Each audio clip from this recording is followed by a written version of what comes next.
खुदावंद यसुम मसीह जिसका ये फरमाना है कि मैं देखो दुनिया के आखिर तक हमेशा तुम्हारे साथ हूँ, उसी के नाम में आपकी सलामती हो।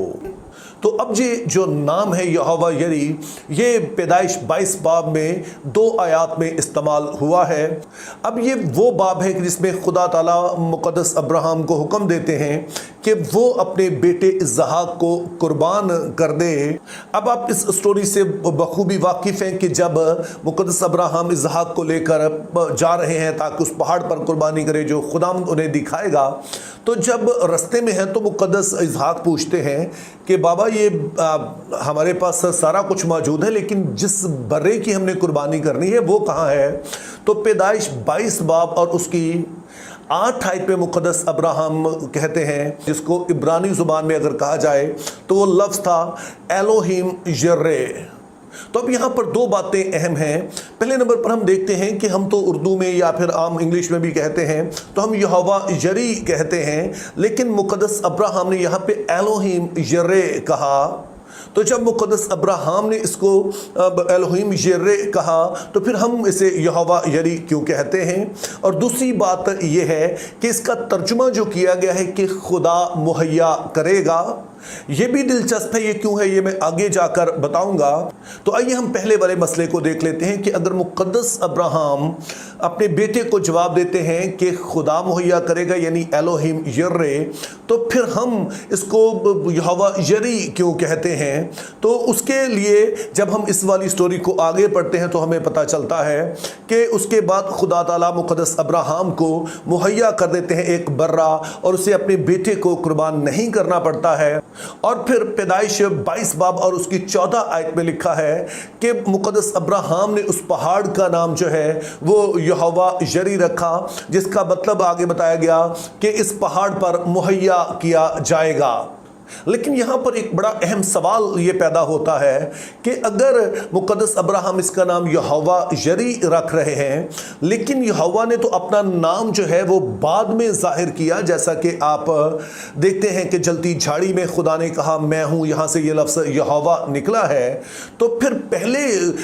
कैसे हो सकता है कि वहाँ पर खुदा का ये नाम आ जाए। तो इसके लिए अपने जहन में रखना है कि मूसा जब ये सारा वाक़या बयान कर रहा है तो वो जाहिर है कि उस ज़माने में कर रहा है जब यहोवा अपना नाम जाहिर कर चुका है, जब वो इस बात को कि मैं हूँ का क्या मतलब है जहाँ से लफ्ज़ यहोवा निकला है। और चूँकि ये सारा कुछ बाद के ज़माने में लिखा गया है तो इसीलिए ना सिर्फ यहीं पर बल्कि कई और ऐसे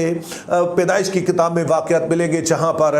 ये लिखा है कि यहोवा का नाम लेकर दुआ करने लगे। तो उसकी मिसाल आप फैसलाबाद से ले सकते हैं। जैसे कि कहा जाए कि जब फैसलाबाद की बुनियाद रखी गई तो यहाँ पर एक चौक बनाया गया जिसको घंटा घर कहते हैं, जहाँ पर 8 बाजार आकर मिलते हैं। तो क्या ये बात दुरुस्त है?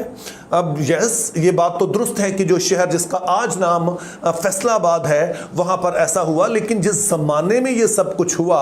उस वक्त इस शहर का नाम फैसलाबाद नहीं बल्कि लायलपुर था। लेकिन आज के लोग जो हैं वो इसे फैसलाबाद कहकर ही पुकारते हैं। तो इसी तरह से जब मुक़द्दस मूसा जो कि इस जलती झाड़ी के वाक़े के बाद ये सारा कुछ बयान कर रहे हैं, तो वो जो यहोवा का मौजूदा नाम ज़ाहिर हुआ है बाज़ औक़ात वो इसको इस्तेमाल कर लेते हैं। तो इस तरह से कई जगहों पर आप पैदाइश में जब यहोवा का नाम देखते हैं तो इसका ये मतलब नहीं है कि ये नाम पहले ज़ाहिर हो गया, बल्कि ये जलती झाड़ी के बाद ही है। पहले हम देखते हैं कि जनरली एलोहीम ही इस्तेमाल होता है, लेकिन चूंकि मूसा इस स्टोरी को बाद में बयान करता है तो वो खुदा का बाज़ औक़ात नाम जो मौजूदा नाम है जो अब ज़ाहिर हुआ है उसके नाम से खुदा ताला को मंसूब करता है।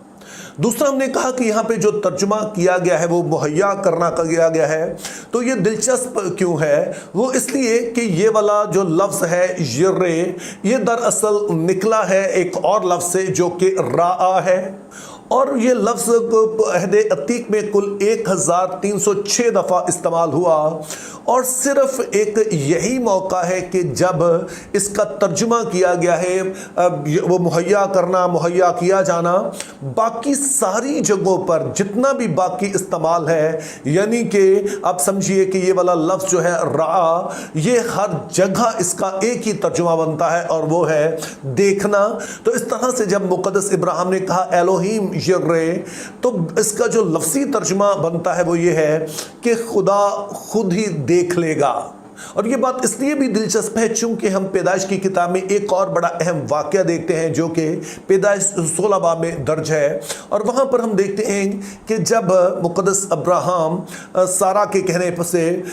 जो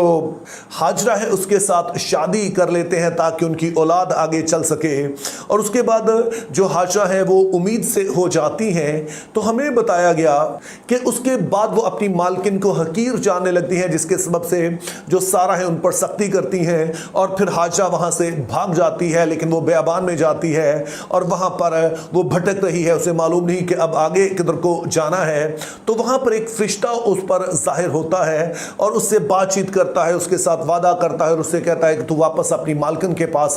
चली जा। और उसके बाद जो हाजरा है वो उस जगह का नाम रखती है अता एल रोई, और ये जो लफ्ज़ रोई है ये भी वहीं से निकला है जहाँ से लफ्ज़ यर्रे निकला है, यानी रा से निकला है। और यहाँ पर जब वो कहती है अता एल रोई, तो इसका तर्जुमा किया गया है ऐ खुदावन तू बसीर है। बसीर का लफ्ज़ जो है बसारत से निकला है, और बसारत का मतलब होता है देखने की सलाहियत। तो इस तरह से हम देखते हैं कि वही लफ्ज़ है जहाँ से यरी निकला है और वही लफ्ज़ है जहाँ से रोई निकला है, लेकिन एक जगह इसका तर्जुमा मुहैया करना कहा गया और दूसरी जगह इसका तर्जुमा जो है वो देखने वाला किया गया कि खुदा है जो कि देखता है। तो अब एक आखिरी सवाल हमारे लिए पैदा होता है कि अगर यहोवा यरी के ये दोनों तर्जुमे किए जा सकते हैं तो इनमें कौन सा है जो कि प्रेफरेबल है, तो वो यकीनी तौर पर यही है जो मुहैया किया जाना है कि खुदा मुहैया करेगा, यहोवा मुहैया करेगा, चूँकि बाइबल खुद इसकी इंटरप्रिटेशन करती है कि अल्टीमेटली इसका यही मतलब बनता है और बेशक हमें इसे ही इस्तेमाल करना चाहिए। लेकिन दूसरी तरफ जो तर्जुमा है कि खुदावन खुद ही देख लेगा, मैं समझता हूँ ये हमें मुक़द्दस अब्राहम के ईमान को समझने में बड़ी मदद देता है। इसके ज़रिए से हम समझ सकते हैं कि अब्राहम का ईमान किस कदर अजीम था। ये एक बच्चे जैसा ईमान है कि जब वो जानते हैं कि अब जा रहे हैं और उन्होंने अपने बेटे को कुर्बान करना ही है, लेकिन हमें इब्रानियों के ख़त से पता चलता है कि उन्हें ये बात का यकीन था कि अब खुदा ने अगर वादे किए हैं तो बेटा ये हो या ना हो, लेकिन खुदा जो है वो अपने वादों को पूरा कर लेगा। जो इसको मारने की कुदरत रखता है वो इसे जिलाने की कुदरत भी रखता है। तो इस तरह से जब मुक़द्दस अब्राहम अपने बेटे से कहते हैं एलोहिम यरे या यहोवा यरी, तो उस वक्त वो अपने पूरे भरोसे का इजहार खुदा पे कर रहे हैं। वो अपने बेटे को जवाब देते हैं कि बेटा खुदा ने मुझे कहा है कि मैंने कुर्बानी के लिए जाना है, अब आगे उसने जो कुछ कहा है मैंने करना है, और वो खुद इस मामले को देख रहा है और वो जानता है कि इस मामले का एंड क्या होगा, मुझे बस उसकी जो हदायत है उन पर चलना है। तो इस तरह से मेरे अजीज़ों ये जो खुदा का नाम है यहोवा यरी, ना सिर्फ हमें ये इस बात की उम्मीद देता है कि खुदा हमारी ज़रूरियात के लिए मुहैया करेगा, बल्कि उससे भी बढ़कर ये हमारे अंदर इस ईमान को पैदा करता है कि जब हम खुदा की राहों पर चलते हैं तो शायद बहुत कुछ ऐसा हो जो हमारी समझ से बाहर हो, लेकिन जब हम उसकी रहनुमाई में चलते चले जाते हैं, उसके हुक्मों पर चलते चले जाते हैं, तो फिर चाहे जो कुछ भी हो, सूरत हाल जो भी हो, फिर वो खुद ही इस मामले को देखता है और अल्टीमेट जो इसका एंड होता है वही होता है जो खुदा की नज़र में अच्छा है और जो यकीनी तौर पर हमारे लिए भी बाइस बरकत बनता है। Think biblically, live purposefully, have a very good day.